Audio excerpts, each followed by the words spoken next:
Hi hello నమస్తే welcome back అండి. మరో మంచి వీడియోతో అయితే కనుక మేము ముందుకు వచ్చేసాం. ఇవాళ కలెక్షన్ వచ్చేసరికి అన్నీ కూడా మంచి మంచి కుర్తీస్, గౌన్స్ ఉండబోతున్నాయి.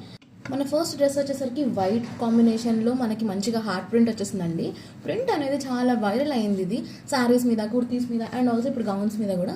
సో ఇది షార్ట్ లెంత్ గౌన్ అనమాట. మనకి మంచిగా ఇట్లా వచ్చేసింది ప్రింట్ అంతా కూడా. మీరు కింద వైట్ లెగ్గిన్, రెడ్ లెగ్గిన్ వేసుకొని కుర్తీలా కూడా యూస్ చేసుకోవచ్చు. లేదు అనుకుని జస్ట్ ఫ్రాక్ లాగా కూడా యూస్ చేసుకోవచ్చు అనమాట. సో ఇది ఇలా వచ్చేసింది. కొంచెం జార్జ్ ఫ్యాబ్రిక్లా వస్తుంది. లుక్ అండ్ ఫీల్ అంతా కూడా. లోపల లైనింగ్ వచ్చేసింది. మనకి పైపింగ్ అంతా కూడా రెడ్ కలర్ కాంబినేషన్ థ్రెడ్తో చేసుకున్నారు, లైక్ పైపింగ్ అంతా కూడా. సో చాలా అంటే చాలా బాగుంది. స్లీవ్స్ వచ్చేసరికి షార్ట్ స్లీవ్స్ వచ్చాయి. సో ఇలా వాడుకోవచ్చు. లేదనుకుంటే దీనికి దుపట్టా కూడా ఇచ్చేసారండి. భలే వచ్చింది దుపట్టా కూడా. ఈ పర్టికులర్ దుపట్టాని మీరు వేరే వాటికి మీద యూజ్ చేసుకోవచ్చు. సో ఇది ఓవరాల్ లుక్ అండి. సైజెస్ అవైలబుల్ ఉన్నాయి. నెక్స్ట్ వచ్చేసరికి మరొక గౌన్ అండి. ఈ గౌన్కి అయితే మామూలు క్రేజ్ లేదు బయట మార్కెట్లో. డిఫరెంట్ కలర్స్లో, డిఫరెంట్ సైజెస్లో అండ్ ఆల్సో కలర్ ఆప్షన్స్ కూడా దీంట్లో చాలా ఉంటున్నాయండి. Pink, of